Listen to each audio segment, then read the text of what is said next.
kwibera inshuti ngewe inshuti ititenguha. yego Ni hamwe mu hantu nasomye nsanga wanditse amagambo ngira ngo dufatanye kandi uyadusobanurire icyo cyatumye tugutumira. yego Biri ku rupapuro rwa 16 n'urwa 17. Ntabwo ari igitabo kinini, wenda uri buze kutubwira n'impamvu umuntu watubwira ko wamuvuze mu mpapuro 50 na zingahe. Ku rupapuro rwa 17 uravuga ngo ahari ko kubanza bigoye kubona inshuti, wari umaze gusobanura inshuti nyayo ikubwira ukuri, igusanga ubabaye, idatinya kukubwira ko ibyo urimo ari amakosa. yego Urangije uravuga ngo ariko ahari ko kubanza bigoye kubona bene uyu muntu, nyamara birashoboka. Kandi mbere yo kujya gushakira hanze, nanjye ubwanjye ndi inshuti yanjye cyangwa se nakwibera inshuti nyayo. yego Nibyo ibyo nifuza ku nshuti nanjye ubwanjye nabyiha, kamanze nikunde niyiteho ndetse n'irindi, njye ubwanjye nibereye inshuti nziza nabasha no kubera abandi umugisha. yego Kwibera inshuti kuko muri aka gatabo garuka kuri ngewe, uragira ngo uzasoma iki gitabo cyangwa se umuntu akubajije ati wasoma iki gitabo agatekereza kuri mu kwishishikariza kuba nyamwigendaho, yaba yakumvise neza? oya yaba yumvise nabi. Nibera inshuti kugira ngo nzabe inshuti nziza no ku bandi. ngewe wibera inshuti, ngewe wihugura, ngewe wihugiraho, ngewe witekerezaho, ngewe wifatira ibyemezo, kuko ari naho wanditse uravuga ngo erega ibyo ujya kubaza abandi ushobora no gusanga bisanzwe biri muri wowe.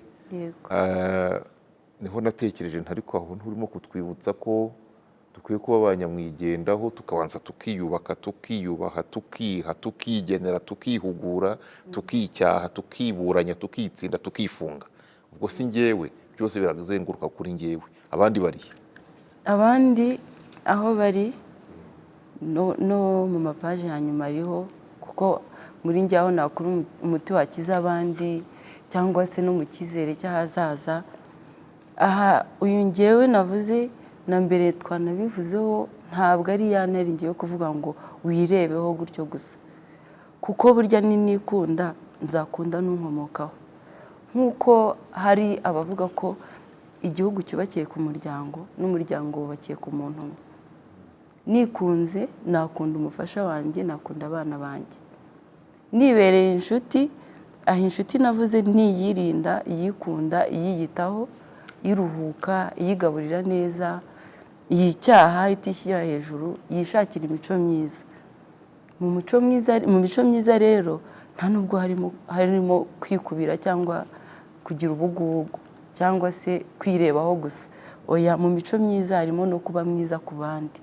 Mu mico myiza cyangwa mu kwibera inshuti nziza, inshuti nyayo, harimo no kwita no ku bandi n'abagukomokaho, uretse n'abagukomokaho n'abo muhuye nabo. Kuko ahangaha navuze ngo wibereye inshuti nziza waharanira no gusiga isi kuba nziza kuruta uko wayisanze. Ntabwo rero ngira umuntu ngo yikunde yirebeho gusa, ahubwo ndamubwira abanze yikunde, amenye n'uko akunda abandi. Hari abavuga ko nta wivuga amabi, ariko wowe urashaka ko iyi nshuti nibereye nibera inshuti ngo nanibwiza ukuri, ariko ngira ngo bibusanye na kamere muntu, nta wibwira amabi ameza ahari. Uribwira ko kwibera inshuti umuntu azibwiza ukuri? Niyo mpamvu nyine ari rwa rugamba rugoye. Ni urugamba rugoye, ni n'intambara irenze za zindi zose nyine twumva, kuko biragoye. Amatwi yanjye arashaka kumva umbwira neza, ariko nanjye ngomba no kwicyaha. Niyo mpamvu muri njye harimo n'urugamba rukomeye. Uyu mwitozo wakorwa uti kugira ngo umuntu yimenye iryo shuri wenda nidushaka turyinjiremo? Yego. Ni umwitozo ubona umuntu yakora ate? Ni urugendo umuntu yatangira ryari? Yatangira nonaha. Itangira tuvuge niba umunsi urangiye, kavuga se uyu munsi byagenze gute? Urabikora? Yego. Buri munsi? Yego. Atari mu masengesho? Oya, ni ukwandika, nkunda kwandika cyane. Fata ikayi nkandika uko umunsi wagenze, aho nakosheje, aho nababaye abantu ntibanyumve nabi, ntabwo ari bya bindi bavuga ngo amakayi ngo ni ukwandika kugira ngo nzibuke kanaka wangiriye nabi, oya, ahubwo ndandika kugira ngo ndebe aho nakosheje, kugira ngo ndebe aho natsindiwe ejo nzakosore, kugira ngo nige nimenye koko, kuko hari n'ubwo umunsi urangira ugasanga koko nawe hari n'ijambo wavuze nawe ubwawe utari uzi ko warivuga, niho hahandi nyine uvuga ngewe witungura. Rero umwitozo umunsi urangiye ushobora kwicara ese uyu munsi wagenze gute, byagenze gute, aho nibwo utangira no kwitekerezaho. Iyo kayi yawe Yego. wandikamo, Yego. ntujya ugira ubwoba bwo ko hagira undi uyisoma, kuko ugiye kwivuga, ugiye kwimena inda, nk'uko abanyarwanda bakuru babivuze. Iyo kayi uyibikaye? Nyibika mu cyumba cyanjye, ariko nabo tubana. Wubatse? Oya. Ubwo nuko ufite icyumba cyawe ukinguka uzi ko wakijyanye. Ariko reka uraganira, turaganira, ariko hari udukurikiye yubatse, ari umugore, ari umugabo, Yego. avuga ati nandike amanyanga yose niriwemo, hanyuma undi nayagwaho ndabikizwa n'iki? Uretse ko wenda mu mico yacu, uretse ko abantu bataba mu manyanga gusa. Yego, uretse ko mu muco wacu ntabwo tumenyereye ibintu byo kwandika cyane cyangwa ngo no gusoma, nubwo iyi mvugo yagakwiriye gucika. Hanze mu bihugu byateye imbere ibi bibaho cyane, kwandika. Nawe urandika rero?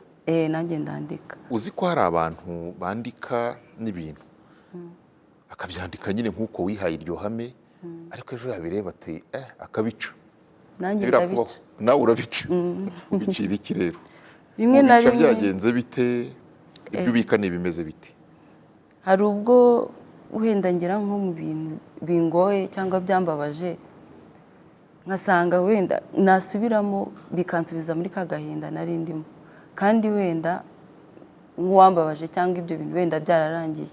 Mu gihe ntashaka rero kubyibuka cyangwa narababariye uwo muntu wampemukiye, ndabica kugira ngo ntazongera kubitekerezaho bikansubiza muri bya bihe bibi.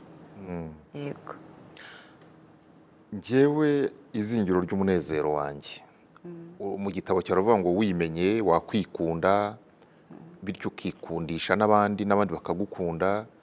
Kutimenya wagera aho wiyanga, ukaba wanikura mu buzima utizanyemo, warabyanditse mu gitabo cyawe, ariko uzi ko bibaho cyane. Kuri wowe iyo ubonye abantu bakora ikintu kibi bakarenza, cyangwa se n'undi agakora ibyiza, waravuze ngo bikunze korohera umuntu kuvuga ngo njye biriya sinabikora, ariko urandika ngo ubwirwa n'iki ko utabikora, ko atari wowe wari ubirimo. Ntabwo umuntu yabona ko ibintu atakora ngo abe yabihamya kandi azabihagarareho. Nyine nk'uko mwambwiraga ngo ntawivuga amabi, dukunda no kurahira, ndetse hari n'aho tugera tukavuga ngo rwose sinzaguhemukira, tuvuge n'isezerano, kuko nk'umugore n'umugabo baba barasezeranye kudatandukana, ariko ejo birarangira bagashwana, ndetse ugasanga umwe wenda yishe undi. Rero hari ubwo kenshi umuntu agera mu gihe yumva ko yihagazeho, mbese ndiyizi, ndumva rwose hariya yarengereye, ntabwo bibaho, uriya muntu rwose arakabya. Bibaho cyane ko umuntu avuga ngo ibi bintu sinabikora, ariko mu by'ukuri wabikora rwose, nta kintu na kimwe kibutakora. Ushingira kuki wemeza ko umuntu yabikora? Abantu barahinduka, kuko ni gute umuntu waba waramukunze ukamukwa, ejo warangiza ukamwica, nyamara ejo waramukundaga. Rero urukundo wari umufitiye ejo rushobora guhinduka urwango. Uwo wari uri w'ejo ntabwo ari we uri w'uyu munsi, nta nubwo ari we uzaba ejo hazaza.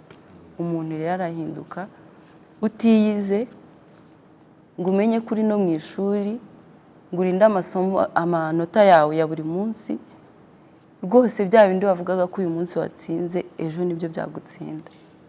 Laura, wanditse ko buri munsi tuwutangirana amanota yuzuye.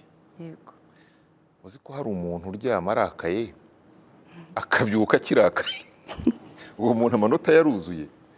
uzi ko hari umuntu uryamana urwango akabyuka